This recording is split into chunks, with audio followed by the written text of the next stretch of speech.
وەختتان و خێر خەڵکە کوردەوار و میدوارم لە هەرکوێ هەن ساق و سەلامت بن. بەردەوامین لە بەرپاکردنە دادگاهە ئەنفالیان دادگای حەفت بە بەشداریە دکتۆر مەحموود عوسمان. دیارە بەنسبەتە ڕۆژەکانی ترەوە تۆزی زووتر دەستمان پێکرد بەهۆی ئەوەی کە ئەم تایمە بۆ دکتۆر مەحموود عوسمان مناسب بوو و ئیتوانی بەشداری بکاوە. ئێمە لە ڕێگەی تەلەفۆنەوە لەگەڵ دکتۆر مەحموود عوسمان قسە ئەکەین.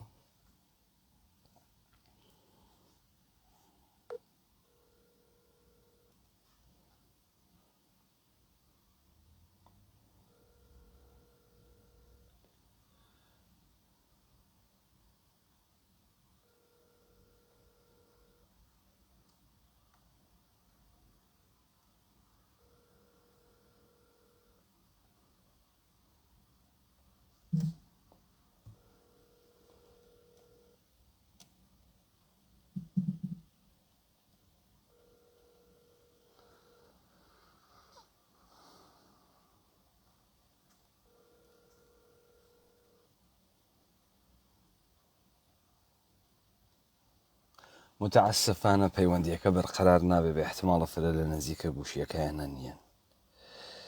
ئێمە محاولەکەین کە ئیشان وەرگرین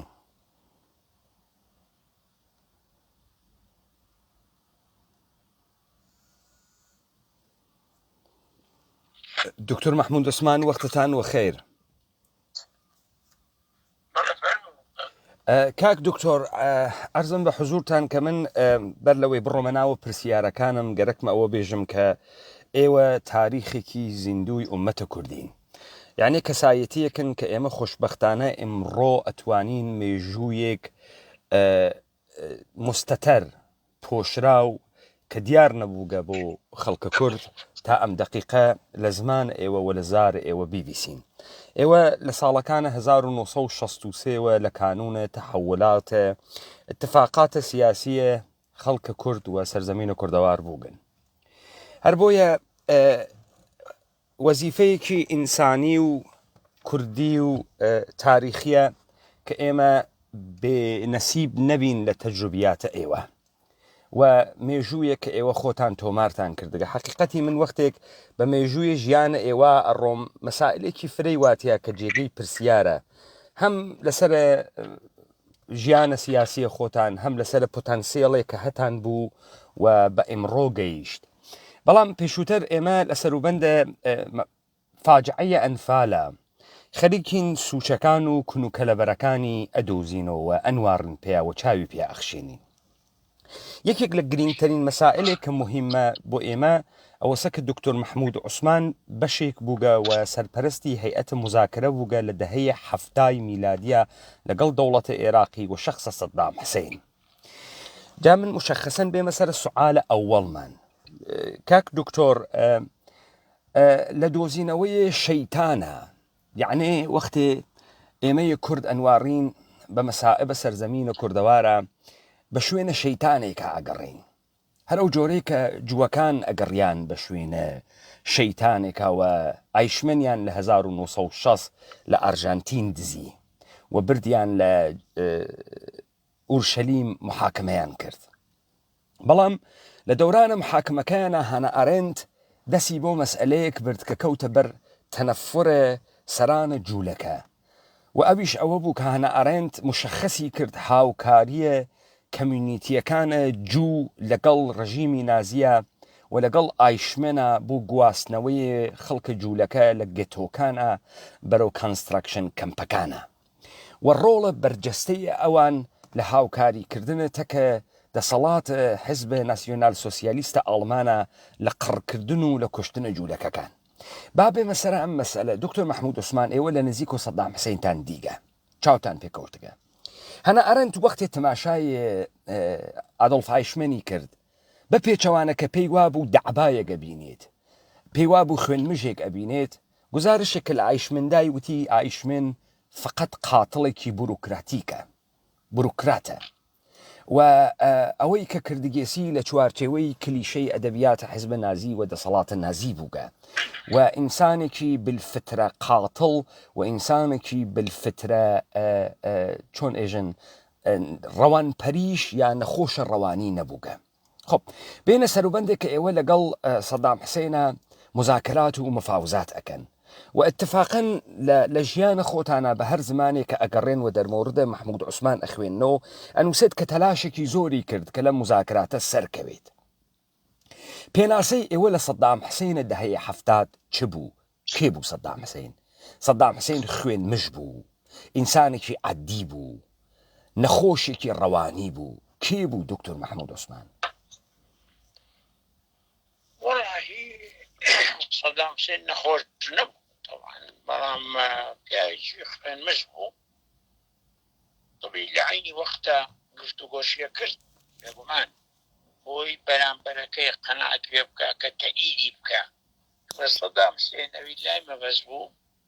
ئەوە بوو کە خۆی سەرۆک بێ و عالەمەکەش هەموو تەئیدی ئەو بکەن وطبعا لە عینی وەختیشە لە حیزبی بەعث گەورە بوو کە حیزبێکی بەڕاستی ناسیۆنالیستی زۆر تونندڕەوە طبعا و زۆر دژی لایەنەکانی ترە طبعا لەبەرەوە ئەویش بەو شێوەیە بوو طبعا بەبەستیەوە بوو ئەگەر لایەنێک قسە لەگەڵ لایەنێ بکە ئەگەر نەیتوانی قەناعەتی پێ بکە کە لەگەڵ خۆی بێ تەئیدی سەدام حسێن بکە ئەو وەختە محاولە بکە بیکوژێ لە ناوی بەرێ شەڕی لەگەڵ بکە بە هەر شێوەیە کابێ لەبەرەوە ئەوانەی کرد هەوڵی دا مەسەن لەگەڵ کورد مفاوەزە بوو گفتوگۆ بوو تا 4 ساڵە بۆ ئەوەی کورد بتوانێ قەناعەت پێ بکە دوای بکەوێت تەئیدی بکە ڕازی بێ بەسەرکردایەتی ئەو بەڵام ئەوەی نەدی کەوتە کوشتن و گرتن و ئەنفال و ئەو شتانی کە دیتان یعنی دکتۆر گیان ببەخشن جنابتان ئێستا نوکتەیەکی مهمتان فەرموو ئێوە وتان سەدام حسێن ڕیاسەتە خۆی بەلاوە مهم بوو یعنی ئێمە ئەتوانین بێژین مستبد بوو بە ئەدەبیاتە سیاسی ئینسانێکی استبدادی بوو یعنی گەرەکی بوو خۆی لەسەرەوەی هەموو شتێک بێت و کۆمەڵی خاڵیشی پێشنەهاد ئەکرد بە ئێوە و گەرەکی بوو کە ئێوە لەم خاڵانە قبولی بکەن تا ئەو بتوانێت و ئێوە سەروەریە ئەو قبول بکەن تا ئەو بتوانێت لەگەڵ ئێوە ڕێکەوێ ئەمە دروستە ئەم شتەی کە من وتم ئێستا دروستە لە قسەکانی ئێوە ئەمە بەراورد ئەکریانە بەڵێ ڕێک ئەوەیە کە وتت باست کرد دەیویست خۆی سەروەر بێ خۆی سەرۆک بێ و طبعا خەڵقیش لەگەڵ ئەو تابعی بێ لەگەڵی بێ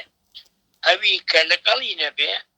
دەستی ئەدا بۆ کوشتن و لە ناوبردنی جا بە هەر شێوەیە کە بواە هەموو شێوەیەکی بەکاری هێنا دژی ئەوانەی کە لەگەڵی نابوون کە تەئیدیان ناکرد ئەوە ڕاستە. دکتۆر محمود عوسمان سەدام حسێن پێشنەهادەکەی چ بوو بۆ ئێوە کە ئێوە قبولتان نەکرد؟ پێشنەهادەکەی چ بوو؟ پێشنەهادەکەی ئەوە بوو تەمان نەی ئەوت خۆ بێت بڵێ وەرن ئێوە لەگەڵ من بن پێشنەهادەکەی ئەوە بوو کە ئەوان سەرۆکی عێراقن حیزبی بەعەس شۆڕشی کردووە ئەو شۆڕشە ئەنجومەنی سەرکردایەتی شۆڕشی دروست کردووە و ئەوان ئامادەن هەندێ مافی کورد بدەن بەڵام بەرامبەر بەوە دەبێت کوردیش تەئیدی سەرکردایەتی ئەوان بکات تەئیدی ئەو شۆڕشە بکات لەگەڵ ئەو شۆڕشە بێ بەو شێوەیە طبیعی بێگومان ڕئیشی ئەوت یعنی مەسەلەن بەو شێوەیە بوو هینەکە لە ئاخر ساڵە ئێمە چەند ساڵێ لەگەڵی ینی ئاشتی هەبوو شەڕ نەبوو طبعا ئەویش ئەوە بوو کە دی کورد ئامادەنی ئەوە بکە کە ئەو ئەیەوێ کەوتە هەوڵدان بۆ کوشتنی مەلا مستەفا وەختی کە ویستیان تێرۆری بکەن خۆم لەو ژوورە بووم لەگەڵی ینی کە ویستیان تێرۆری بکەن ئیتر ئەویش سەر نەکەوت لەبەرەوە لەو ڕۆژە وردە وردە هەوڵیدا بە هەموو شێوەیە لایەنی خۆی لایەنی کوردی لاواز بکە زعیفی بکە بە هەر شێوەیە کاکرێ و لە پاشە لە 74 کە بۆ ئەوەی ینی بۆ ئەوەی کۆتایی بەو 4 ساڵە بێت ئەوان یاسایەکیان نووسی بوو بە ناوی یاسای ئۆتۆنۆمی یاساکە حکوومەت نووسی بوو خۆیان حکوومەتی سەدام نووسی بووی داین بە ئێمە وتیان ئێوە ئەمە پەسەند بکەن تەئیدی بکەن لە پاشە ئێمە دائنیشین سنووری ئەو ناوچەی ئۆتۆنۆم دیاری بکەین بە ئیتیفاق. طبعا بەنسبەت ئێمەوە ئەوەڵەن یاساکە قابل قبول نەبوو، چونکە هیچ حکومەت بوو لەگەڵ ئێمە ڕاوێژیان نەکرد بوو. دووهەمین بەنسبەت ئێمەوە سنوورەکە مهمتر بوو لە یاساکە. سنووری ناوچەی ئۆتۆنۆمی نەمان نەتوانی ئەو پەسەند کەین بڵێ تۆ ئێستا یاسا پەسەند کە ئینجا پاژەوە سنوور ڕوفێڵێکی دیا بوو. ئێمە پەسەندمان نەکرد، کە پەسەندمان نەکرد هەر ئەوان بریاریاندا بوو شەڕ بکەنەوە. کۆنگرەی قوتری خۆیان کۆنگرەی حزبی بەعەز بریاریدا بوو.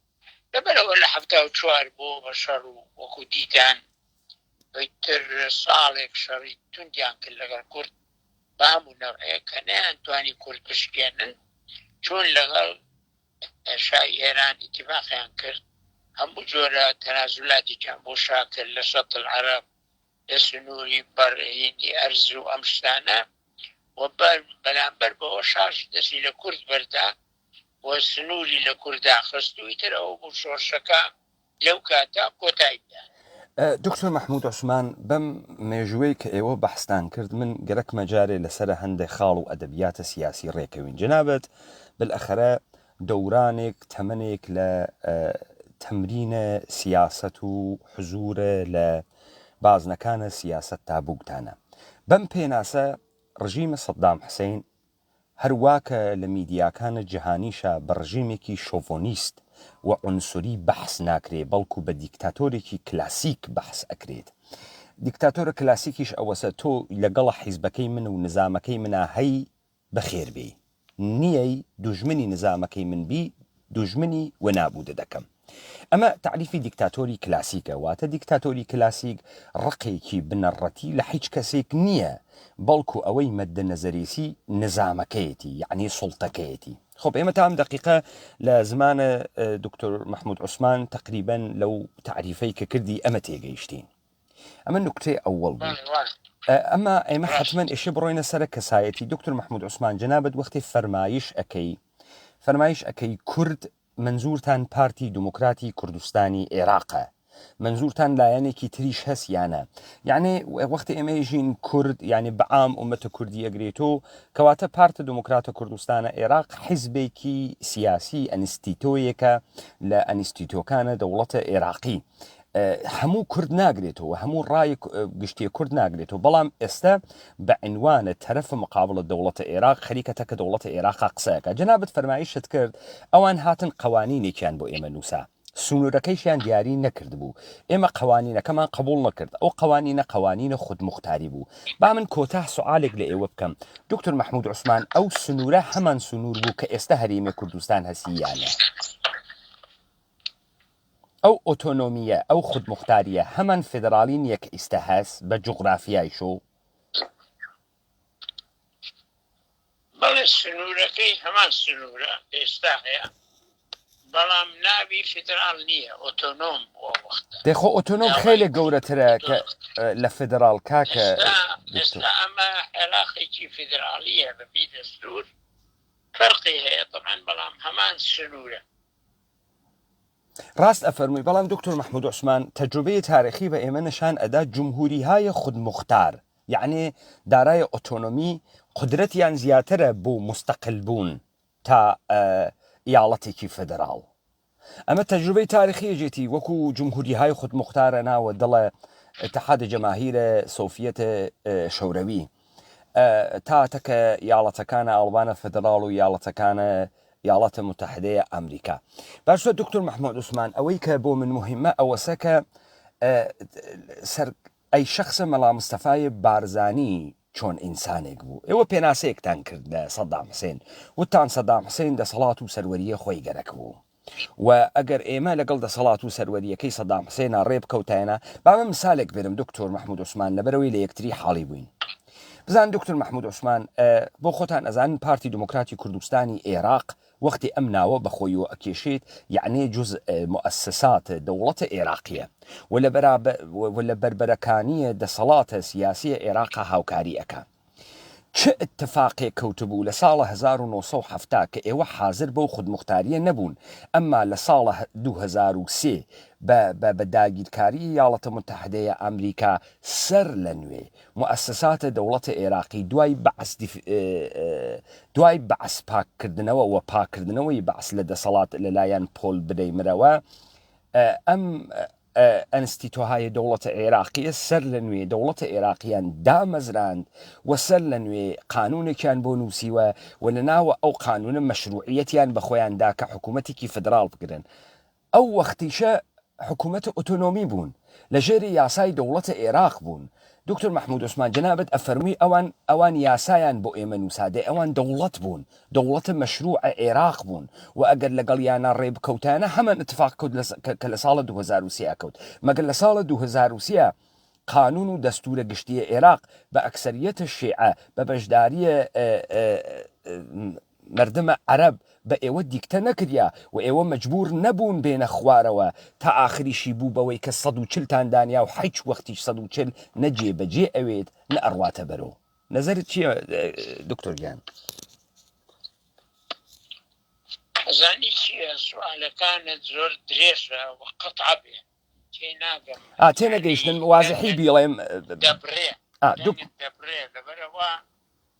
تەلەفۆن بکەرەوە ساف بێ دەنگەکەت تێناگەم. من لە واتساپ زەنگە دەم سوالەکانیش زۆر درێژن، یعنی لە جوابەکانی من درێژترن نابێتەوەیە.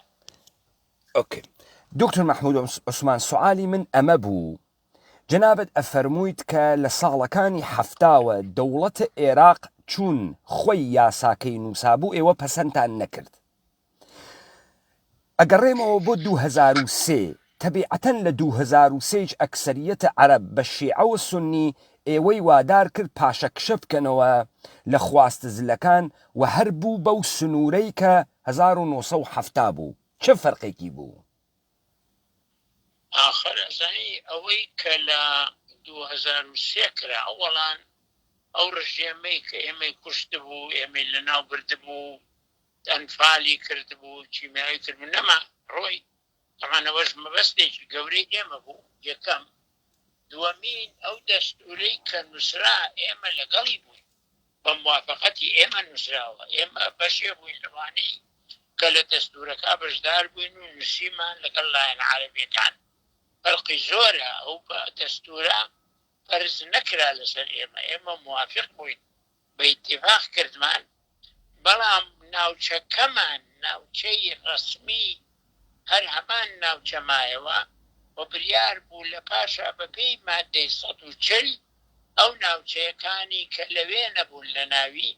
دیاری بکرێن، خەڵخەکە خەرار بدا، پاش سەرژمێر و پاش ڕاپرسی و ئەوانە جیاواز بوو وەزعەکە زۆری فەرق بوو طبعا. بەڵێ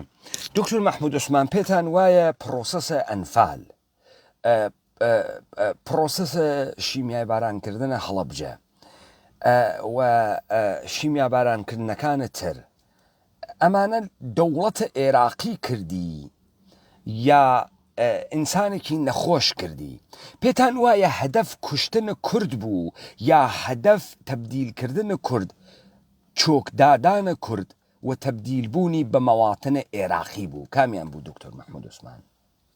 خۆی سەدام حوسێن پاژەوەی کە قەناعەتی کرد کە کورد لەگەڵی نابێ،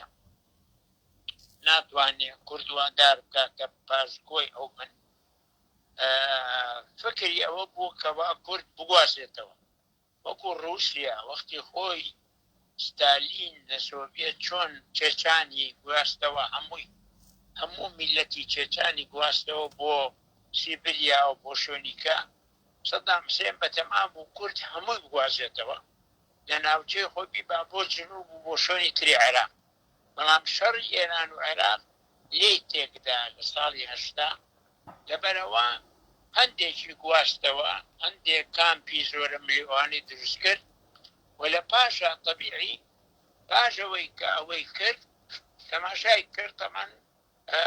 شەڕی لەگە ئێران کە دەستی پێکرد لە کۆتایی شەڕەکە کەوتە ئەوەی کەزانی لە شەڕەکە سەرەکەوێت تا حەدێ ناشکێ یاخود ناڕوخێ، پشتیوانی ئەمریکا حکوومەتی ئەمریکا لەگەڵی بوو بە هەموو نەوەیە واندێ لە دەوڵەتانی دەرەوە ڕووس و ئەو جیادانە کەوتە گیانی کورد ئەنفالی کرد کیمیاوی لێدا لە 200 شوێن لە کوردستان کیمیاوی لێدا بۆ لە ناوبردننی ئەو میلەتە و دەربەدەرکردنی بە هەموو شێوەیە بە پەسەندکردنی ئەمریکا و ڕووس و دەوڵەتانی دەرەوە و یا بێدەنگبوونی ئەو دەوڵەتانە ئەوانە شەریکی ئەو تاوانە لەبەرەوە ئەوەی کرد بۆ ئەوەی ئەو میلەتە ئیتر لەو ناوچانە نەمێنێت دەریکە بچە بۆ ئێران چە بۆ شوێنی کەوانە بەڵام ئەوە بوویتر هی کوێت هاتە پێش پاشەوەی کە بەتەما بوو کوێت بگرێ و چوو بۆ کوێت لەشکری لە منطقەی کوردستان و برد بۆ خواروی عێراق تۆزێ کوردستان نەفەسێکیدا ئەوەزع گۆڕایە. بەڵێ دکتۆر محمود عوسمان جنابتان لە ساڵە 2003 لە مؤتەمەرە معارزەی عێراقی لە لەندەنا حزورتان بوو. من سوالەکە مشخصەن ئەوەسە کە ئەمریکایەکان کە ئێوەیان کۆ کردەوە تا بە پشتیوانیە دروستکردنە دەوڵەتێک موقت و موافقەتە ئێوە سەدام حسین لابووەن ئایا ئاماژەیش بە هەڵەبجە و بە ئەنفال ئەکریا کە یەکێک لە هۆکانە لابردنە سەدام حسین ئەوەسە یان نەخێر شتانێکی تریان بەحسە کرد؟ بەڵێ ئاماژەی پێکرا و ئەنووسرا بەڵام ئەمریکا نێوت من لەگەڵم یانی ئەمریکا تاوانبارە لەگەڵ ئەنفال بوو بەسەبە نێوت ئەو وەختە باسیە کرد چونکە بەتەما بوون سەدام بڕۆخێنن بەڵام بەتاکید ئەوان باسی ئەو شتانیانە کرد و دەیانویست حکوومەتی تازە دروست بێ بەڵام ئەو کاتە دوو کێشە هەبوو کێشەیەکی ئەو بوو ئۆپۆزیسیۆن یەکگرتوو نەبوون نەیانتوانی بەرنامەیەکی یەکگرتوو دروست بکەن کە بتوانن پاش سەدام حکمی وڵاتی خۆیان بکەن ئەوە یەک دووەمین ئەمریکاش بەتەما بوو خۆی حکم بکەن ئەمریکایەکان ئەیان و ئێمە لە ئەفغانستان کە حکوومەتمان ڕوخانووە و ئەفغانیەکانمان هێناوە ئەوان حکمیان کردووە هەڵە بووین چونکە سەر نەکەوتون ئەم جارە لە عێراقەمانێ خۆمان حکم بکەین بۆ ماوەیەک تا وەزعەکە چاکەکەین بەڵام هاتن ساڵێک و دووما حکمیان کرد هەموو شتێکیان خراپ کرد زۆر خراپ بوو حکومەکەیان زۆر بێخەڵک بوو برێمەری و ئەم شتانە زارێکی زۆریان لە عێراقدا اینجا بەجیان هێشت ئەتر پاژەوەش ئەم هێز عێراقیانەی کە کەوتنە سەر کار هەتا ئێستا نەیانتوانی عێراقی شەقامگیر دروست بکەن. بەڵێ زۆر دروستە کاک دکتۆر محمود عوسمان من کە سەیرە مێژوویە ئێوە ئەەکەم ئێوە ئینسانێکی خودکەفان یعنی خۆتان دروست کردووە لە بنەماڵەیەکی فەقیری کورد لە شارە پێنجوێنە پاشان گەیشتن بە دانشگاوە کالەجە پزیشکی لە بەغا و بە وەرگرتنە شەهادەیەک بە ڕوتبەیەکی بەرزەوە و پاشان لە کانونە شۆڕش قەرارگرتن بە فاصلەی ساڵێک ئێوە ئەبن بە عوزبە سەرکردایەتی پارتە دموکراتە کوردستانە عێراق بە فاصلەیە چەندین ساڵ سەفەر ئەکەن بۆ ئەمریکا و ئوروپا و پاشانیش حزورە فعالێکتان تا ساڵە 2007 هەر لە سیاست و تا ئەم دەقیقەیش هەست ئەلبەتە وەلێ من سوالەکەم ئەوەسە لە ناوە کارە سیاسیە یا ئێشێ نفوزت بوێت یا ئێشێ شۆهرەتت بوێت یا ئێشێ ئەبزارە قدرەتت بەدەسوێت یعنی هەر لە کانکشن و پارە دکتۆر محمود عوسمان بۆ کەسایەتیەکی خودساختەی وەکو ئێوە چی بەری بە ئێوە گرت تەبدیل نەبن بە ڕەهبەریکی گەورەی ئومەتە کوردی چی بەری پێتانە گرت نفوز بوو یعنی وەکو نەبوونە عەشیرێ لە پشت یا شۆهرەت بوو یا نەبوونە ئەبزار بوو یعنی کەرەستە بوو وەکو پوڵ وەکو ارتباطات و کانکشن چی بەری بە دکتۆر محمود عوسمان گرت کە لە قەبارەی خۆیان زاهر نەوێت؟ وڵی من ڕۆڵی خۆم دیوە لەو شتانی کە بووە وەکو شخصێک وەکو فەردێک بەڵام نەمویستووە سەرۆکی حیزبێ شتێ بم و نەمویستووە پەیوەندیم لەگە ئێران و تورکیا هەبێ و چەکیان لێوەرگرم و پاریان لێوەرگرم و بەوە خۆم بەهێزکەم و خەڵق کۆکەمەوە لە خۆمەوانە نەمتوانیوە ئەو جۆرە ڕەفتارە بکەم لەبەرەوە نەمویستووە من هێزێکم هەبێ و قووەتێکم هەبێ طەبیعی من لە خێزانێکی جوتیاری هاتووم خێزانێکی کە بەقیر و جوتیار وانە بوون لەبەرەوە ئەو شتانەم نەبیستووە نەمبووە توانیومە کۆی کەمەوە بەڵام نەبیستووە چونکە کۆی کەیتەوە دەبێت چەکت هەبێ دەبێت پارەت هەبێت چەک و پارە لە چێ وەرەگری دەبێت بچی لە ئێرانی وەرگری لە تورکیا وەرگری وەزعی کورد و شکڕەوە من ئەوەم نەویستوە بیکەم بڕوان پێی نەبووە لەبەرەوە زیاتر ڕۆڵی خۆم دیوە ڕۆڵی سیاسی لە بەرەی کوردستانی پێشەوە لە پارتی لە پاشا سۆشیالیست لە پاشا لە مەجلیسی حکم و پەرلەمانی عێراقوانە هەوڵیشم نەداوە ڕێکخرا و شت بۆ خۆم دروستکەم چونکە کە ڕێکخرا و دروستکە بێ چەکدارت دەبێ و چەکدار دروستکە بێ چەکت دەبێ و پارەت هەبێ و ئەم دەوڵەت و ئەو دەوڵەت بتوانن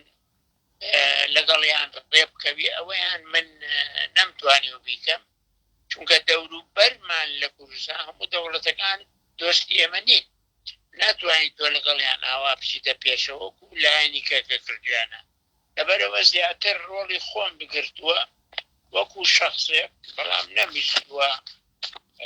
ڕێکخراوێک دروستکەم و گەورە بێت و ئەوانە و لەبەر ئەو هۆکارانەی کە باسم کردێن دکتۆر ئێوە فرە سادقانە مەسائلێکی فرە مهم مەترەحەکەن کە بۆ تاریخە ئێمە و بۆ مێژوویە و مەتە کوردی فرە مهمە دکتۆر محمود عوسمان بە زکاوەتێک کە من لە ئێوە ئەیزانم بە تیژبینیەک و فکرێکی تیژ کە ئێوە هەتانە ئێوە کەی پەیتان برد بەمەی کە ئەمانەی کە ناویان شۆڕشە کوردیە تئۆری شۆڕشیان نییە یعنی بەناوە کورد و حەجێکیان نییە مەسەلەن من وەختی ئاماژەم پێکرد وتم پارتی دموکراتی کوردستانی عێراق مؤسسەیەکە هەروەکو ئێوە خۆتان لە داڕشتنە حکوومەتێکا بووگن ئەزانن حکوومەت چه شکلیە جۆزە دەستگاهە بوروکراسیە دەوڵەتە عێراقە ئیستا ئەتوانێت شرکەتی بدەن لە دەسەڵاتە ئەتوانێت دەریکەن لە دەسەڵاتە و ببێ بە ئۆپۆزیسیۆن ببێ بە معارزە بەڵام ئەنستیتۆکە ئەنستیتۆیەکی دەوڵەتە عێراقیە بزانن مثال ئەدەم وەختە ئێوە ئێژن حکوومەتە ئیاڵەتە متحدەیە ئەمریکا یەکسری ئەنستیتۆوە کە خەڵکە ئەمریکا بەهێنە خۆی ئەزانێ ئۆکەی ئەم حیزبانە کە جەنابەت ئیستا فەرمایشت کرد من نەمویست بڕۆم پوڵ لە کەس بسێنم نەمویست بڕۆم سوال لە دەوڵەتانە منتەقەی دوژمنە کورد بکەم تا من دروستکەن و ئەنستیتۆیەکەم بۆ دروستکەن کەواتە ئێوە کەی پەیتان برد کە کورد و ئەمانەی کە ناویان ئەنستیتۆکانە دەوڵەتەکانە بۆ کورد هیچ تئۆریەکیان پێ نییە وڵای من لە پارتی دموکراتی کوردستان تا شۆڕشی ئەیلول تێکچوو ساڵی 75 بێگومان دەورم هەبوو لە مەکتەب سیاسی بووم نزیک بووم لە مەستەفا ئەوانە بەڵام پاشی کە ساڵی 75م دی ئەو خیانەتەی کە کرا لە کورد لای سەدام لەمبەر و شا لەوبەر و ئەمریکا تەیدی کرد و دنیا تەیدیان کردن ئیتر بۆم دەرکەوت بەڕوونی کە هیچ سوودی نییە پەیوەندی لەگەڵ ئەم دەوڵەتانی دەوروبەرمان خۆیان کوردیان هەیە ئەگەر ئەم دەوڵەتانە پاک بن ماف بە کوردی خوانەدەن و هەر پەیوەندیەکمان هەبێ لەگەڵیان لەسەر حسابی کوردی ئێران و کوردی تورکیا ئەوان نابێت کە من هەرگیز لەگەڵ ئەوە نەبووم و هەمیشە تەیدی خەباتی کوردی ئێران و تورکیا و سووریا ئەوانم کردووە چوە کوردیەک نەتەوەیە لە 75ەوە من ئەوە ڕێی منە و بۆم دەرکەوتووە بەڕوونی کە هیچ سوودی نییە تۆ شەڕ لەگەڵ عێراق بکەی کچەک لە ئێران وەرگری یا لە تورکیا وەرگری چونکە تورکیا و ئێران دوژمن زیاتر لە عێراق لەبەرەوە بەڕێی من خۆم شخصی خۆم دوور کردووە لەو شتانە بە هەموو شێوەیەک خۆشم دوور کردووە لە شەڕی براکوژی کە لە بینی حیزبەکانە هەبووە هەرگیز بەشدار نەبووم تایە جار ناوبژیم کردووە بەڵام بەشدار نەبووم و پێم باشتر بووە و بمێنمەوە وەکو شخصێک وەکو کەسایەتیەک نەک تێکەڵاوی ئەو شتانە بم کە بڕوان پێیان نەبوو. پس دکتۆر مححمود عوسمان ئێوە خەریکن ئەمە بە ئێمە ئێژن ئەگەر پوڵ و ئەسڵحەی وڵاتانە دەوروبەر و سیاسەتێک کە بۆتی تعریف ئەکەنەوە کە لە چوارچێوەیە ئەم هاوکاریە بیبیتە بەرەو نەبێت ناتوانی حیزبێک دابنی ناتوانی تەسیرێکت بوێت. جنابەت فەرمایشەکەی من ئەگەر بمویستایە ئەم کارە بکەم مەشیایە منیش بڕۆشتمامە پەیوەندیم بگرتایە پوڵم بگرتایە ئەسڵحەم بگرتایە و خەڵکم بۆ کۆ کردو. یعنی ئەمە مستحیل نییە و جنابیشت ئەتوانی خەڵکی بۆ کۆ بکەیتەوە و بە هەزاران نەفەر مسلحکەی وەختی هەم پارە ببێ هەم ئەسڵحە ببێ. دروستە دکتۆر مححمود عوسمان؟ بەڵێ ئەمە وایە کە خەباتی چەکداری هەبێ وایە کەواتە تۆ لە وەختێکە خەبات چەکداری نەبێ خەباتی عادی یعنی ئەتیادی بێ چەک و بێ ئەوە ئەتوانی حزب دروستکەی خەڵک دروستکەی بەڵام لە وەختی کە تۆ چەکداری ئەەکەی وە شەڕ ئەەکەی لەگەڵ بەرامبەرەکە پێویستە بەو شتانەیە دەبێ بچی خەریکی ئێران بێ و خەریکی تورکیابی کە ئەوان بەلای منەوە سیاسەتیان لە عێراق خراپترە لەبەرەوە بەڕێی من معنایەوەیە دەبێت تۆ ئیتر بەڕێی ئەو دەوڵەتانە قوڵکەی لەگەڵ کوردی ئێران تێکە دەدەن لەگەڵ کوردی تورکیا تێکە دەدەن و ئەوەی کە پێی ئەڵێن نەتەوە پەرستی و نیشمانی خۆت تێگەچێ لەبەر خاتی چەک و پارەکە وەرگری لەبەرەوە هەموو سەرەتاکانت لێ تێگەچێ خەباتەکەت ئەهەمیەتی نامێنێ لەبەرەوە من بەو شێوەیە ڕێی خۆمە بۆ زۆر جاریش من لە هەموو شوێنە باسی ئەم شتانم کردووە تەبیعی و هەوڵیشم داوە کە ئەوەی بکرێ کورد نەچێ بە یعنی فێڵی ئەم دەوڵەت و ئەو دەوڵەت بۆی بچن بە گژیە کاچووکە خۆت دەزانی جەنابەت کاتی خۆی تورکیاش و ئێرانیش مساعدەی کوردیان کردووە بەڵام کوردیان کردو بە گشت پەکەکە کوردیان کردو بە گشت دیموکراتە شەڕ هەبووە لە بینیان کە شت گەیشتە ئەوە کورد یەکتری کوژێ لەبەر چەک و لەبەر پارەوانە ئەو شتە نەبێ باشترە لە ئەساسان نەیکەی چاترە لەوەی بەو شێوە بیکەی چونکە زەرەرە لە میلەتەکەت زەرەر لە نتەوەکەت و دژی ئەو سەرەتایانەیە کە خۆت بڕابێ لەبەرەوە لێ دوور کەوتومەتە من هەمیشە. دکتۆر مححمود عوسمان ئێوە نوکتەیەکی ترتان وت و فەرازێکی ترتان وت کە ئەبێ من بۆ بیسەرانی مشخص بکەم. دکتۆر مححمود عوسمان وتی ئەگەر تۆ گەرەکتە مبارزەی مسلحانە بکەی و یەکسرە بە مبارزەی مسلحانە دەست پێ بکەی ئللا ئێشەی لایەنێ تۆ تەیارکاوە دروستکە. بەڵام ئەگەر تۆ گەرەکت بێت مبارزەیەکی نیشتمانی گەورە بکەی و بەنیاز بیت کە ئەم هێزە لە خەڵکەکەی خۆت وەربگری بۆ ئەوە پێویستە تۆ تئۆریت بوێت تئۆریە ملیت بوێت پێناسە بکەی کورتکێس بەکێ ئێژن کورد دوژمن کورتکێس و ئەمە بخەیتە ناوە کۆمەلگا تەکە یەکتریا مشت و مڕ بکات سیمڕ بکات تا لە ناوت دڵیا ئیدەیە کوردی بێتە دەرەوە و ئەم اتفاقە نەکەوتگە. دروستە دکتۆر عوسمان؟ دروستە دکتۆر مححمود عوسمان؟ بەڵێ بەڵێ دروستە من مەبەستم ئەوەیە کە تۆ دەبێ فکری ئەو بکەی ئێمە جۆغرافیا ئێمەی زیندانی کردووە لە بینی چەند دەوڵەتێکە ئەو دەوڵەتانە هیچیان دۆستی ئێمە نین نە بەغان نە دیمەشق نە ئێران نە تورکیا و ئێران و تورکیا لە دەوڵەتەکانی تە خراپترن و تاسیریشیان زیاترە لەبەرەوە تۆ ئەتوانی ئەگەر مەجالت هەبوو لە وڵاتی خۆتە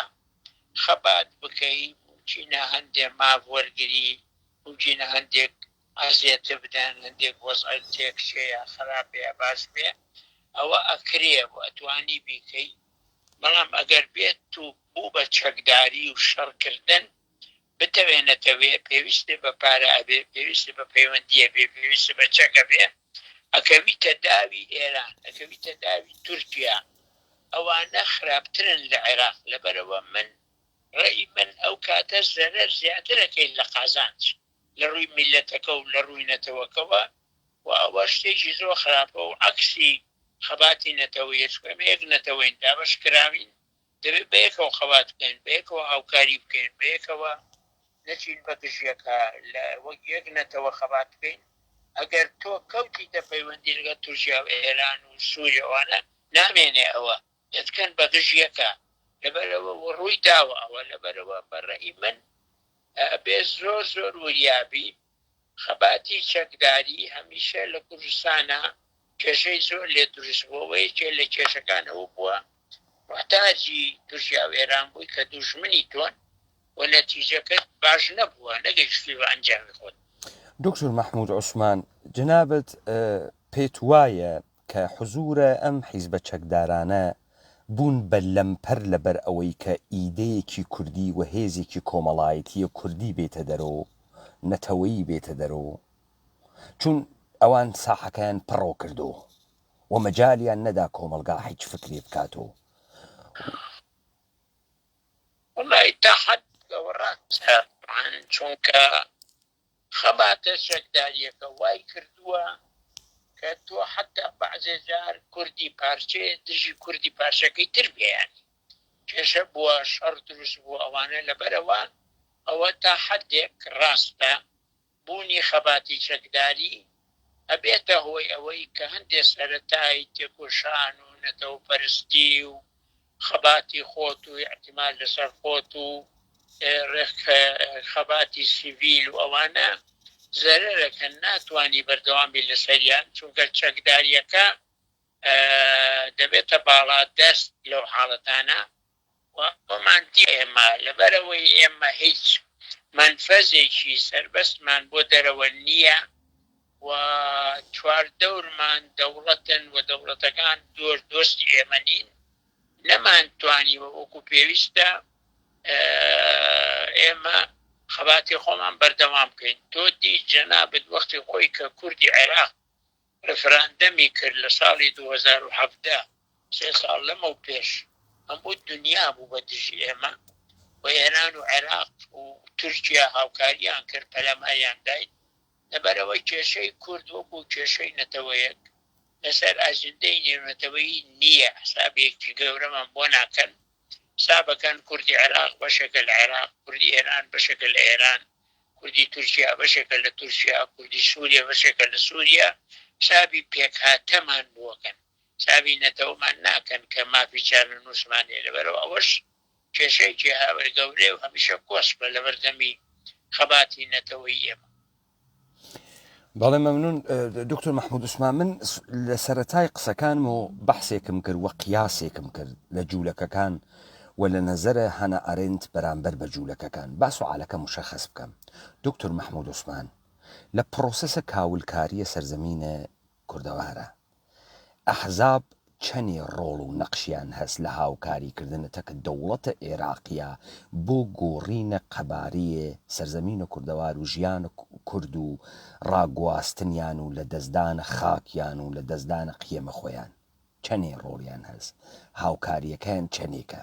مستەقیم و غەیرە مستەقیم. والله يعني بتوێن نەتەوێ کە خەباتی چەکداریە بێ بتر ئەوەیە کوشتنەوە لەم بەر تۆ کوژی ئەوە کوژێ بەرامبەر ئەوە هەموو شتی هەوڵەدا لەگەڵت دێت لێ سوودێنێ شوێنە لێنەکە خەڵقە لێ دەربەدەرەکە بالمقابل تۆش محاولەکەی سەربە لەو بدەی وەزعی کوردستان تێگەچێکەوە تێکی چووە تا حدێکی زۆر طبیعی نەکرد بەرامبەر عێراق بەڵکو دەوڵەتانی تریش هیچ کەسێکیش بەرامبەر بەوەی کە بێ بەرامبەر کۆمەکە پێ ناکە یعنی لەبەرەوە بە قەنەعەتی من زەرەری بووە خەباتی ئێمەش کە چەکداری بووە تاسیری بووە بە شێوەیەکی ناڕاستە و خۆ بێ ئەوەی ئێمە بە تەمای ئەوە بین یاخود بمانوێ وابێ زەرەری داوە لەر بە ئەرزەکەی ئێمە جێ کوشتن بووە لەسەر خاکی ئێمە شەڕ بووە لەسەر خاکی ئێمە وێرانکاری بووە لەسەر خاکی ئێمە دەربەدەری بووە لەبەرەوە ئەو خەباتی چەکداریش تاسیری هەبووە و بەرامبەر حکوومەتەکانیش درڕندە بوون حکوومەتەکان حکوومەتی ئێران حکوومەتی تورکیا ئیتر بە هەموو شێوەیە کوردیان بە تەرۆریست زانیوە شەڕی کوردیان کردووە لەبەرەوە ئەوەی ئێمەش کە کردومانە و نەگەیشتن بە ئامانجیخوان تاسیری هەبووە بێ ئەوەی ئێمە يعني ڕێیمان وابێ بەڵام بتەوێنێتەوێ تووشی داوی ئەم دەوڵەت و ئەو دەوڵەت بووی وە زەرەر داوە زەرەر کردووە و بەرامبەرەکەش استیفادەی لە وەزع کردووە بۆی چی خراپە بە میلەتەکەت بکایە.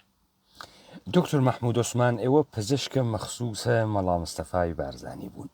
لە هەمان کاتدا گزارشێکتاندا لە شخصە سەدام حسین ووتان شخصە سەدام حسین ئینسانێک بوو تەحملی نەزەری مخالفی خۆی بۆ بە دەستگرتنە دەسەڵات نەئەکرد و ئێوە لە کردنەوەی زەهنە ئێمە بەرامبەر بە پێکاتێ دەوڵەتە عێراقی و ڕژیمە بەعسی یارمەتیتان کرد. خوێندنەوەی جنابەت بەرامبەر بە مەڵام مستەفای بارزانی چییە؟ مەڵام مستەفای بارزانی وەکو ڕەهبەری پارتی دموکراتی کوردستانی عێراق وەکو سەرۆک عەشیرەیە بارزانی. وڵای مەلام مستەفای بارزانی من تقریبی 14 ساڵ نزیکەوە لەگەڵی بوو و وەکو مەکتەب سیاسی حزب وەکو دکتۆر و پزیشک لەگەڵی وەکو وەرگێر زۆر جار ڕۆژنامە نووزە هاتن بۆ قسەکردن فەرەنسی ئینگلیزی زمانی تر من بۆم وەرگێڕ ینی ئەگێڕایوەنی بۆم تەرجمە کرد زۆر نزیکەوە ناسیومە طبعاً بێگومان شخصێکی گرنگ بوو مەلام مستەفا خۆی دروست کرد بوو و لە ژیانیا تاقیکردنەوەی زۆر سەختی هەبووە لەو تاقیکردنەوە سوودی وەرگرتووە بەڕێی من سەرگردەیەکی گەورە بوو سیاسی شووری سەربازیش و ماوەیەکی زۆری سەرکردەی کورد بووە طبعاً بەڵام بێگومان ئەویش ڕێیوا بووە کە خۆی بریار بدا و ئەوی کە دەگەڵ بریاری ئەو نەبێ ئەوی ڕازی نەبوو لێ کێشەی زۆر بۆ دروستە بوو بۆ نمونە ئەو انشعابەی کە دروست بوو لەگەڵ جەماعەتی برای محمد و مام جەلالوانی 74 کە دروست بوو بە شەڕ و ئەوان چوونە لە حکومەت و شەڕ بوو چەند ساڵێ پێشەوەی ساڵی 70 بێنەوە کە ئیتفاقی ئازار کراوە زارێکی زۆری لە کووردا طبعاً لەبەرەوە ئەویش بیرروڕای خۆی هەبووە لەو بارەیەوە بەڵام فکریشی حیزبایەتی دەستێک نەبووە مەلام مستەفا خۆی وا حساب کردووە کورد هەمووی دەبێ مڕاعاتی کورد کە فەرقی نەکردووە لە بینی شخصێکی حیزبی و غیرە حیزبی ویستۆتی هەموو چین و توێژەکانی میلەت کۆ بکاتەوە مەسەلەن پیاوی دینی عەسکەری و شخصی مەدەنی عەشائیر ئەمانە هەمووی جاری وا هەبووە بەو شێوەیە ئەو شێوەیە تەماشای کردووە نەک وەکو حیزبێکی دەسک لەبەرەوە زۆر لاینی چاکی هەبووە طبعاً بەس لە عینی وەختیشە ئەویش کە دژی هەبوایە کە دژی وایە معلوم ئەویش ڕەحمی پێ ناکرد بەوەی کە دژی بێ. دکتۆر مەحموود عوسمان تەبیعەتەن ئەم خوێندنەوەی ئێوە لەم بەشەیە کە وتان غەڵەت نییە بڕێکی فرەی بۆ چون مێژووی خودە دکتۆر مەحموود عوسمان نیشان ئەدا دکتۆر مەحموود عوسمان گەنجێکەوە تازە هەروە کە ئیشارەتان پێکرد لە بنەماڵەیەکی جووتیاری بووگە و لە بەغا ئەتوانێت تەحسیلاتە پزیشکی تەواوکە و بێت و بە فاصلەی 1 ساڵ بکاتە سەرکردایەتیە پارتە دموکراتە کوردستانە عێراق ئەمە نیشان ئەدات کە ئاغایە مەڵام مستەفای بارزانیش بالئەخەرە ئەگەر گۆشە نگاهێکی نەوێت بەوەی کە مهرە بچنێت و مهرە دروست بکات تەبیعەتەن دکتۆر مەحموود عوسمان ئەو مەجالە پەیاناکە لە کانونە اتفاقات بوێت ئەمە دروسە ئەمە نکتەیە کە لەگرا بۆ من مهمە ئەمەسە بزانن جنابی شت حتمما ئەمانە یا بۆ پشڕاستەکەیتەوە یا ئەفەرمووی دوانیە مەڵام مستەفای بارزانی یەک پێگەیەکی هەست لە ناوە بارزانیەکانە و ئەم پێگە ئەگەڕێتەوە بۆ تەسەوف و شێخ نەقشبەندی بوون یعنی باوای باوکی ئەگەر اشتبانەکەم شێخ عەبدولسەلامە بارزان نازانم باوکێسی یا مامۆیسی دەقیقەن و ئەگەر ئەم نفوزە یعنی ئەم ساختارە قەدیمیە نەبوایە پێتان وایە بێجگەل لەم نفوزەی کە 4-5 نەفەر 10,000 نەفەر بارزانی لە پشتاوێت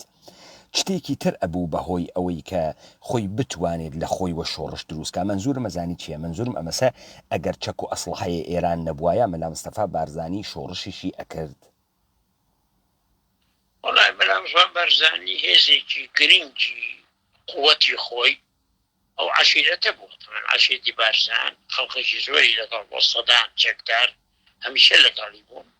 و هەمیشە بە قسەیان کردووە زۆر گرنگ بووەوە بۆ خەڵقی تر ئەوە هەڵما سوڕێت ئەوە قووەتی زۆر گەورە بوو مەلام سەبای بارزانی و لە عەینی وەختیشا بێگومان خۆشی وەکووتم تەجروبەی زۆر بووە تاقیکردنەوەی تاڵی زۆر بووە دەرسی زۆر لێوەرگرتووە حیاتی زۆر دیوە و ئینسانێکی زیرەک بووە بە تێگەیشتنی خۆی وەینی خۆی لەبەرەوە ئەویش ئەوانە ئەو فاکتۆرانە هەمووی بوونەتەوە هۆی ئەوەیە طبعاً بناغەیەکی دینیشی هەیە وەکوواڵێن ئەمانە هەمووی هەر یەکە بە شێوەیەک فاکتۆریە بوون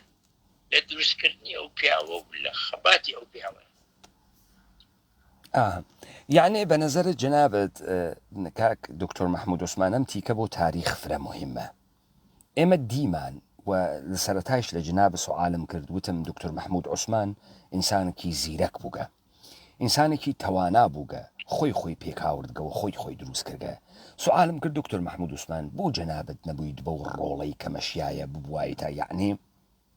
یەکێک لە سەرانە پڕنفوزە کورد بوایتە ئایا ئەمەی کە نفوزت نەبوو یعنی عشیرەت نەبوو لە پشتاوەکو و مەلا مستەفای بارزانی بزانە تاریخ بە ئێمە ئێژێت مەڵا مستەفای بارزانی ئەلا ڕەقمە ئەم خصوصیاتەی کە جەنابەت ئێژیتی لە ئیدارەکردنە مەجموعەیە ئینسانەکەوا لە دەوروبەریا وەختی ئەگەیتە قاڵبە گەورەیە کورد ئیدەیە کوردی پێ نییە و نێسی لذا ئەمێنێتەوە ئەوەی کە ئیشان ئەدەیە ئینسان وا لە بەردەسیە و هەر کەسێک کە ئەتوانێت بە نیەتێ بەکاریان بێرێ ئەتوانێ ئستخدامیان کە ئەمە چەنێ پێپەسەندە چەنێت پێ ناپەسەندە دکتۆر محمود عوسمان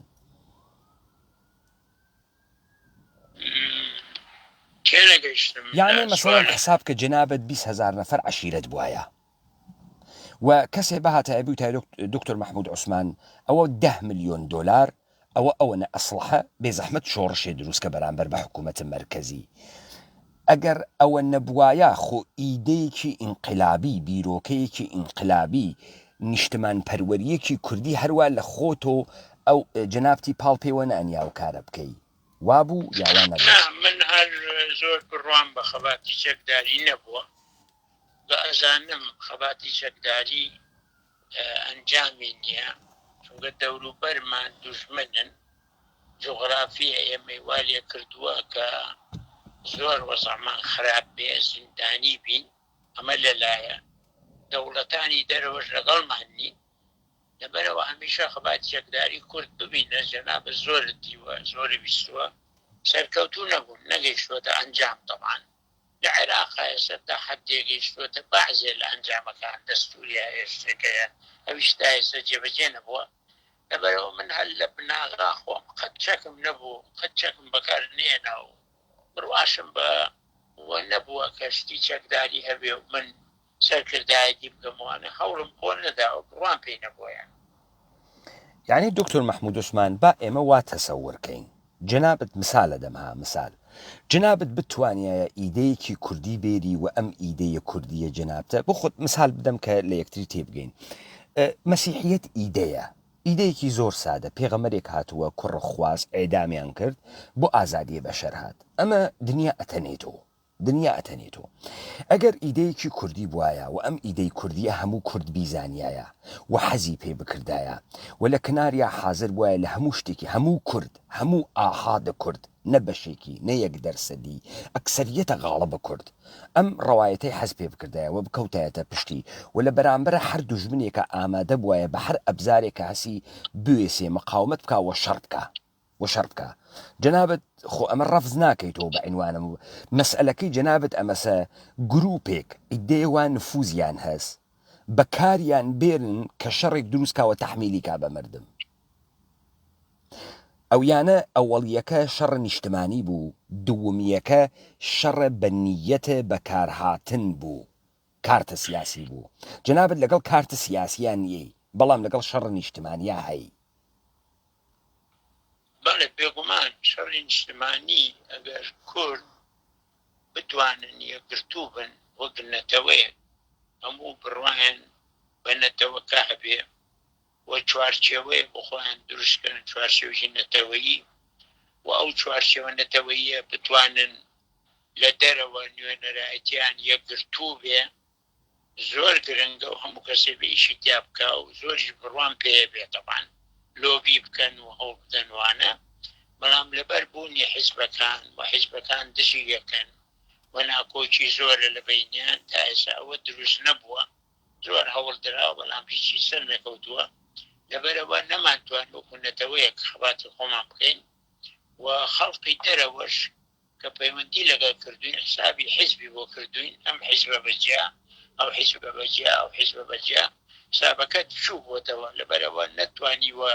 تاسیرێکی مهم لەسەر دەرەوە هەبێت و ئەمە زەرری ئەمەلیاوە و وەکو وتیشم بەخەباتی چەکداری کە کراوە زەرەرمان لێ کردووە زۆر جار چونکە دەوڵەتانی دەوروبەرمان دۆست نین جۆغرافی ئێمە حەبس کردووە و شوێنێکی ئازادە نییە بچی بۆ دەرە بەحرێ شتێکی و ئەوانە تابتوانی لەبەرەوە نەمانتوانی وە ئەوەی کە ئەمانەوێ بیگەینێ بگەین بە ئەنجام چگە لەوەی لە عێراقا هەندێک ئاژ ئەو مخوێن ڕشن وشتا تا حدێک جۆرە ئەنجامێکی هەیە دەستورێ دروست بووە بەڵام تا ئێستا لە دەستورەشە هێستا هەمووی جێبەجێ نەبووە وەکو پێویستی کێشەمان زۆر. دکتۆر مەحموود عوسمان من ئاخرین سوالتان لە یەکەم ئەزانم ئێوە ماندوو کرد ئاخرین سوالە و وەختتان لەمە زیاتر ناگرم. دکتۆر مەحموود عوسمان ئێوە قبوڵتانە کە هیچ کام لەمانەی کە بەناوە ڕەهبەرە کورد ناوبریان خۆیان دروست نەکرد بوون بە ڕەهبەر هەروە کە وتت ئەم حیزبانە تەک یەکتریا شەڕەکەن بەڵکو ئەگەر ئیمکانات پوڵ چەک ئەسلحە سیاست و هیدایەتی دەوڵەتانە منتەقە نەوێت ئەسڵەن حیزبێک دروست ناوێت ئەسڵەن حیزبێک بە وجود نایێت و ئەمانەی کە ئمڕۆ بەناوە سەرانە کورد ناو ئەبرین سەرانە بەرساختەوە دروست بووگن ئێوە ئەمتانە قبوڵە یان نە دکتۆر مەحموود عوسمان؟ من پێم وتی لە زروفی چەکداری ئەوەی کە دروست دەبێ طبعا هەیە شخصیتیایە پاکە و خەباتەکە و تێکۆ شەروانە بەڵام بەعام دروست بوونەکەی بناغەکەی ناڕاستە چونکە کە ویستێ چەک و پارەتە بێ ئیتر بتەوێت نەتەوێت دەبێ خەریکی ئەم دەوڵەتەوە دەوڵەتوی دەوڵەتەکان درۆستن نین ئەکەویتە داویان کێشە بۆ دروست دەبێت لەبەرەوە بەڕێی من زەرەی زۆر لێکە مەسەڵەن کوردی ئێران شەڕی لەگە خومەینی کردووە بەتەما بۆ سەدام یارمەتی بە و کەسی کە یارمەتی نەداوە سەدامیش یارمەتی نەداوە ئێمە بە ئێران ئەوی تر بە تورکیا لەبەرەوە بەڕێی من ئەوە زەرەری داوە تا حەدێکی زۆر بەڵام طەبیعی لەو حیزبانەشە هەیە خەباتگێڕە تێکۆشەرە قابلیەتی هەیە بەڵام ئەینی ئەو خەباتگێڕ و تێکۆشەرەکە کەوتە خەباتی چەکداری و درێژ بۆ خەباتەکەی و پێویستی بە مساعدەی ئەم دەوڵەت و ئەو دەوڵەت بوو لە دەوری و ئەو دەوڵەتانە دۆستی نین نەتیجەکەی زەرێرەکە چونکە ئەو دەوڵەتانە پلانی خۆیان هەیە و پلانەکانیشیان لەگەڵ بەرژەوەندی کورد یەک ناگرێتەوە. دکتۆر مەحموود عوسمان من ئاخرین تەوزیح بەمە خزمەتە جنابتانەوە ئەگەر تێبینی ئاخرتان بوو ئێوەیش بفەرمونون. دکتۆر مەحموود عوسمان من تەبیعەتەن وەختێ لەگەڵ ئێوە قسە ئەەکەم و بە ئەحترامێک بە مێژووتان و بە تەمەنتان و واقعیاتە زندگی ئێوە ئێژم تەبیعەتەن باوەڕم بەوە هەست کە لە ناوە ئەم مەردمی ئێمە ئینسانە محتەرەم و ئینسانە کوڕەخاسە و ئینسانێکی کورتپەروەریش موجود هەست بەو مەعنا نییە کە موجود نییە بەڵام لەکرا دکتۆر مەحموود عوسمان ئێوە بە عنوانە ئینسانێکی دنیادیت و ئەتوانن ئەم نوکتە بێژن مثلا من دکتۆر مەحموود عوسمان ئەتوانم لە بەحسە بوروکراسی و بەحسە دیپلۆماتیکە کوردیا بێژم دکتۆر مەحموود عوسمان ئەتوانێت بەشدار بێت لە مزاکرات ئەتوانێت دیپلۆماتێکی باش بێت ئەتوانێت لە دەستگاه بوروکراتیکە کوردیا بێ من بەحسم ڕەهبەریەتە میلیە من بەحسم ڕەهبەرێکی کاریزماتیکە کە ئەم کاریزما بە ئیدەکەی وەتێت بە کەلامی وتێت ئێمە تا ئەم دقیقە کەسێکمان نییە کە بە کەلامی و بە ئیدەی خۆی توانی بێتی اتفاقێکی گەورە بخات وەکو بڕێک لە ڕەهبەرانێک کە ئێمە لە تاریخایەکە ئەیبیسین نمەوجود نەبووگە یعنی عدێ ئینسان بەهۆی یەکسری پەیوەند و کە هەیان بووگە توانی گیانە ئیدەیە کەسیان بەدەسەوە بووگە تەسلیحی بکەن و کە ئەنەهوو ئەمانە بکەن بە ڕەهبەر بزانە هیچ کام لەمانە ئێوەیش حتمەن ئێشێ تەسدیقی کەن هیچ کام لەمانە نەیان توانی گە لە ناو مردمە کوردا ئیمکانات بگرن نمونە مەسەڵ عەبدوڵڵا ئۆجالان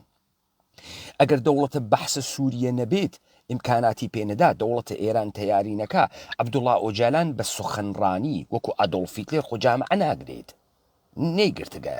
یعنی ئیمکاناتیان پێداگە ئوردوگایان پێداگە منجەڵی فاسۆلیای دانیاگە ئەفغانیش ئێژێت نان کە باشەت نانخۆر زیادە یعنی نان کە بوێ نانخۆر فرەس توجه فەرمووی من بەحسم ڕەهبەریەتە کاریزماتیک ڕەهبەریەتە ئیلهام بەخش هیچ کام لەمانە نە ڕەهبەریەتە کاریزماتیک بووگن نە ڕەهبەریەتە ئیلهام بەخش بووگن تەبیعەتەن لە ناویان حیزبانە کەسایەتی وەکو جەنابی دیش مەوجودە کە ئینسانهایەکی بەڕێز پسپۆڕ وارد و ئەتوانن دیپلۆماتە خاسێک بن بەڵام بێ ئیدەیە کوردی هیچێ نیەن یعنی منزورم ڕەهبەریەتە ها دکتۆر محمود عوسمان ئەمتە پێ قبول بوو یا پێت قبول نەبوو ئەم خانشەی کە من کردم والله من بێموتی نامێ باسی کەس بکەم شەخص یعنی احترام هەیە بۆ هەموو لایەکیان نامەوێت شخصێکی معەن بەڵام ئەمە وایە ئەو وایە ئەنواعی هەن طبعا شاید چاکیان هەیە خراپ لاینی چاکیان هەیە لاینی خراپیان هەیە بەڵام من لە ظروفی چەکداری کە ئێستا کورد لە هەموو پارچەکان چەکداری و شەڕوشتە من بڕوان بەوە نییە دەورم هەبێ وەکو ڕەهبەری وەکو سەرکردایەتی وەکو ئەوانە ئەتوانم هاوکار بم ئەتوان ناوبژی کەر بم دۆستی هەموو حیزبەکان لە هەموو حیزبەکان دۆستایەتیمە هەیە بەس نامەوێ خۆم بزوتنەوەیەکی وام هەبێ کە لەبەر ئەو هۆکارانەی کە باسم کرد بەڕاستی لاینەکانیشی هەر یەکە لاینێکی هەیە بە قەناعەتی من ئەبینی ئەو لایەنانە هەر لایەنە لەوانە کەوت بێتە ناو ئەوەی لەگەڵ دەوڵەتێکی دراوسێ خەریک بێ و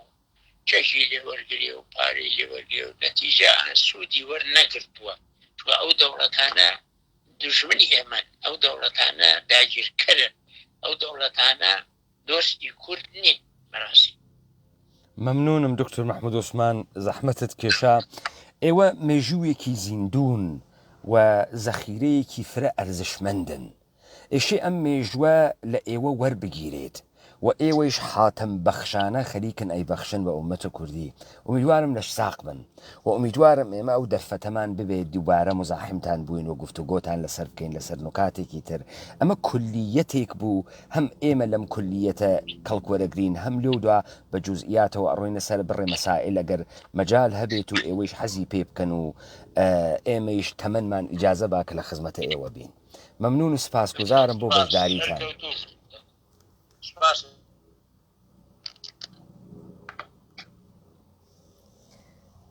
خەڵکی کوردەوار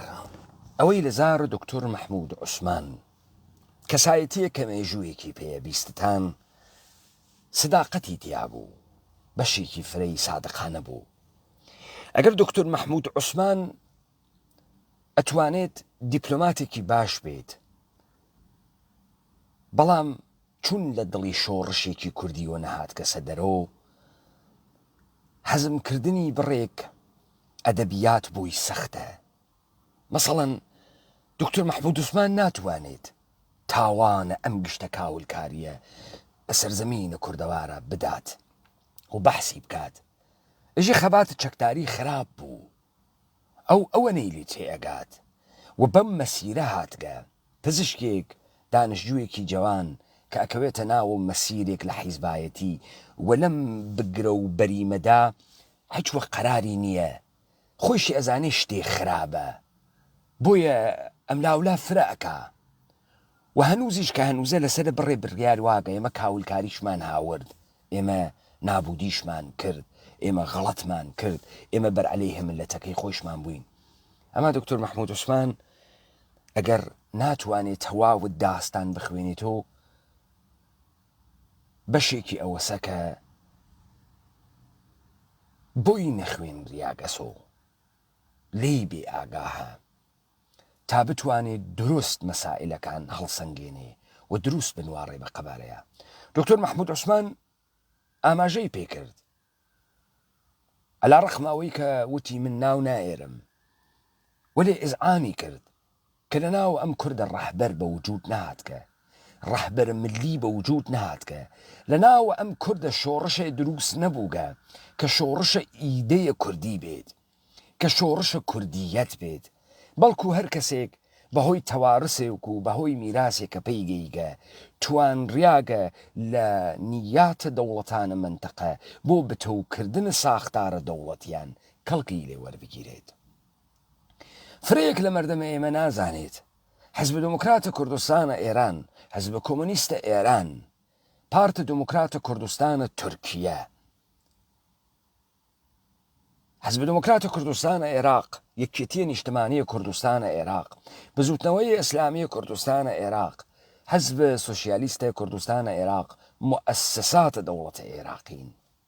و ئەوەی کە سەرزەمینە کوردەواری کاول کرد دەوڵەتە عێراقی بوو، دەوڵەتە ئێرانی بوو، لەبەر ئەوەی کە ئینسانە کوردی فەرمانبوردارە دەوڵەتە ئێرانی وێت، دەوڵەتە تورکی وێت، دەوڵەتە عێراقی وێت و تەبدیل بوێت بە بەشێک لە دەوڵەت نەتەوەیە ئەوان و ئەم ساختارە درۆزنانە قبول کات. و کێ ئەمەی کرد بە مردمە؟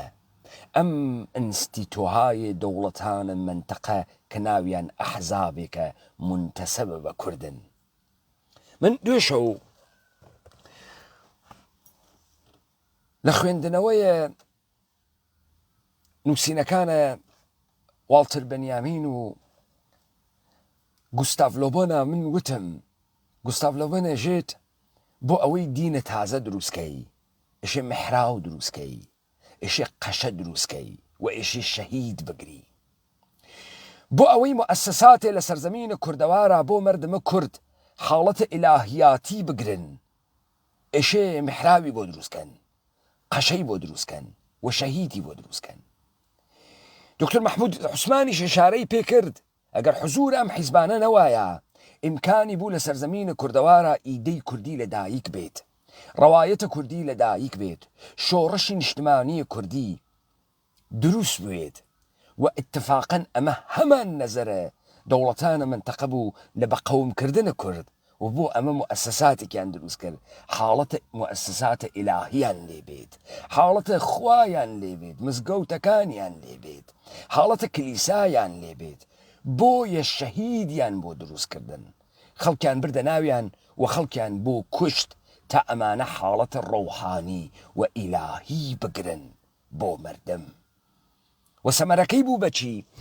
سەمەرەکەی بوو بەم کاولکاریەی وا ئەمڕۆ ومەتە کوردی تەسلیم بووگە. دکتۆر محمود عوسمان ئێژێ 1970 خودمختاری بە ئێمە دریا، هەمان خودمختاری بە هەمان قەبارەیە کە فدرالیزمە عێراقی هەست سەدام حوسەین دایی.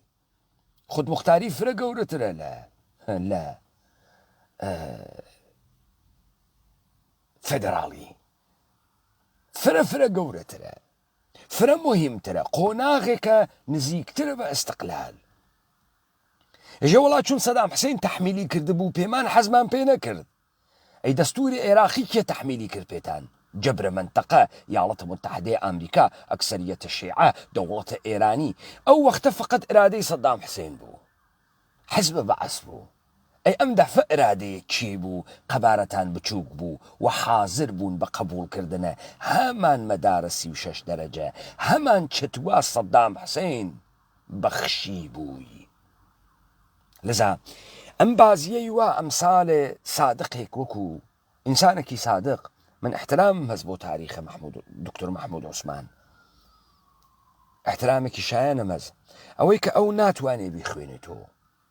ئەژێ لەوێ تەحمیل کریا پێمان و لێ لەگرا تەحمیل نەکریا، ئەمە مشارەکەتمان کرد. کاکە گیان سەمەرەکەی بوو بە چی؟ سەمەرەکەی بوو بە چی؟ دوای چی؟ دوای کاولکاریە ومەتە کوردی، دوای لە بینچوونە قیەم، دوای لە بینچوونە ئەخلاق، دوای تەبدیلبوونە بە ئەنفالیان و قیامەتیان، دوای بە جەهەنەمکردنە سەرزەمینە کوردەوار، دوای خرتۆکردن و بچووکردن، دوای چێو خواردکردنە کورد، دوای ترس گەورەکردنە لە ناوە کووردە، تۆقاندن. ئومەتە ئێمە تۆقیە. ئێمە لە دادگای قیامەتیانە هەڵەبجە وتمان ئەوەی کە لەسەر پردەکەی دواوە مناڵەکەی فرەدانا و سیروان سەمەرەی ترس گشتیە زیادەتکەر بوو، ترسێک کە وەختی وا لە ناو مەجموعەیەکی هەزاران نەفەری ترسیاگە حتا ئەڕوازیاکە ئەوەنە زیاکە کە یەک پیاگیتیانیە لەوێ بەر بەو ژنە بگرێ بێژە دایکە دانیشە چەکێکی لێبە مناڵەکەی لێ بسێنێت لە کێ ترسی لە چیە ترسی بۆ مناڵەکە فرادەی مردمە کورد وا ترسیە وا تۆقیا کە تۆقیاگە مبارزاتە مسلحانەیە کورد بۆ سەمەرەی نەدا چون مبارزاتە مسلحانەیە کورد مبارزاتە کورد نەبوو چون هدایەت نەکریا لەلایەن ئومەتە کوردیوە چون لە دڵە خیاڵستانە ئومەتە کوردیوە نەهاتە دەرۆ چون دروست کریا چون ئامادەیان کرد بە بەرنامە و بە پلان و بردیانە بەرۆ بۆچی بۆ خاتری ئەوەی ئومەتە کوردی بترسێ بتۆقێ شکست بخوا بچووک بێتۆ بێخەبەر وێ بێ ئتلاع وێ دۆس و دوژمن نەناسێت بۆەوەی ئومەتە کوردی تەسلیم بێت لە دنیا بتۆقێت دائیمەن چاوی بەوە بێت کە لە دنیا دۆسیەیە کورد وەکو دۆسیەی ملی تەماشاکەن یا دۆسیەیە پێکهاتەیە وڵاتێکە ئەوە ئێمە بووین نەمانتوانی بیکەین بە دۆسیەیە ئومەتە کوردی یا ئەوە ئەوانەنە کە ئێشێ بێن بە ئێمە بێژن تۆ ئومەت هەیە نیەی تۆ سەرزەمینیشی هەز یا نیەی ئەوە ئیرادەیە ئێمە بوو کە نەیان هێشت ئەو ئیرادە بێتە دەرەوە بە چی نەیان هێشت وەختێ تۆ دەوڵەتێکە هەست پەلامارە ئەدا و لە کناریە تۆ ڕێگە دەرچوویەک دروست ئەەکەی بۆ مردمەی کە بەدەست ئەم دەوڵەتت دەرەچێ تەبیعەتەن ئەوەی ئینسانە تووڕەس ئەوەی ئینسانێکە کە بەرامبەر بەمەگەرێکی مقاومەت نیشان بە ڕاتە ناوی پارتی دموکراتی کورسانی عێراق ڕاتە ناوی یەکێتی نیشتمانی کورسانی عێراق ڕاتە ناوی حیزبی دموکراتی کوردستانی ئێران ڕاتە ناوی کۆمەڵەی شۆڕژێڕی کوردستانی ئێران ڕاتە ناوە پەکەکە و ئەمانەیان دەنوە کوشت چه اتفاقێکەکەوێ کۆمەلگای کوردەوار بیرۆ ناکاتۆ کۆمەلگای کوردەوار خڕۆ ناوێتۆ و لەناوە دڵە ئەم پەلامارە ئیدەیە کوردی نایەتە دەرەوە بۆ چون لەو لاوە پەنامارت ئەدەن و گەمارۆت ئەدەن لەم لاوە ڕێگەیەکیان بۆ دروستکردگە دەرچی هەرتکیان یەکێکن هەرتکیان ڕێگە بەرەو مەرگ و نەمانە ئومەتە کوردیە میراسە کوردیە سەرزەمینە کوردەوارە و مێژوویە کوردە ئەمە ئەم ڕۆڵەسە وام حیزبانە گێڕاندیان تا بە ئێمڕۆ وا لەناو ئومەتە ئێمە کەسێک نەبوو وەکو هەنە ئەرێنت بێت نەقش و ڕۆڵی ئەمانە لە نابوودی ئومەتە کوردیە مەترەحکە بۆیە ئێمە بۆ خوێندنەوەی مێژووی خۆمانێژێ 300 ساڵ بگەڕێنە دواوە تا بزانین بە چ جێگەیەکە نفوز دروست ئەوێ بۆ مەلا مستەفای بارزانی خۆ مەلا مستەفای بارزانی یەکشەوە دروست ناوێ مەلا مستەفای بارزانی بۆچی خۆشەویستە عەشیرەکەیەسی چکارەس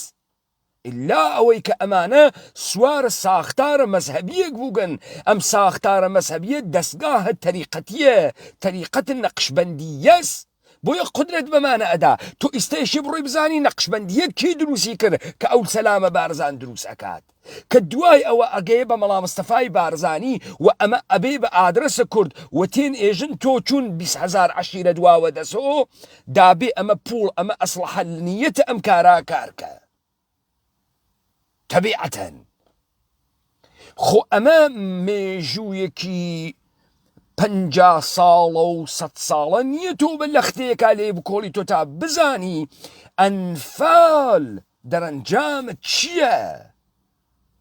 تا بزانی هەڵەبجە دەرەنجامە چییە مێژووی ئێمە نەخوێن ڕیاگەسۆ بیرەوەریەکان نەخوێن ڕیاگەسۆ بیرەوەریە کەسێک وەکو دکتۆر مەحموود عوسمان مهمە هەر ئەوەنەی بیرەوەریە کچە ژنێکی لادێیە ئەنفال کریاگە گەرمیان و منتەقەی زاخۆ و بادینان مهمە ئەمانە گشتی خاتراوتە مردمێکن کە هەر کام و بە مەسیرێک هاچووگە تا تۆ بتوانیت لە ناوە دڵە ئەمە حەقیقەتە خۆت دەربێریت لەناوت دڵە ئەمە مشەخەزی بکەی کە تۆ بە کامە مەسیرا ڕۆیشتی و دەرەنجامەکەی چ بوو؟ ئەم ترۆرە بەسەر ئومەتە کوردی. ترۆر یعنی تۆقاندن. ئەم ترۆرە لەسەر ئومەتە کوردی تا بە ئەم دەقیقەیش حازر و ئامادەست. دەرەنجامی چییە؟ کە ئێمە مبارزەی مسلحانی نیشتمانیمان تیا دروست ناوێ. هەروواکە دکتۆر محمود عوسمانێ ئەلا ڕقم ئەوەی کە ئێژێت خەباتە چەکداری غەڵەت بوو و ناتوانێ بێژێ ئەم خەباتە چەکداریە حیزبیە چون دروست کریا و کە ئێمە نابوودکا غەڵەت بوو، بەڵام لەگەڵە شەڕە نیشتمانی و ئومەتە کوردیە هەست.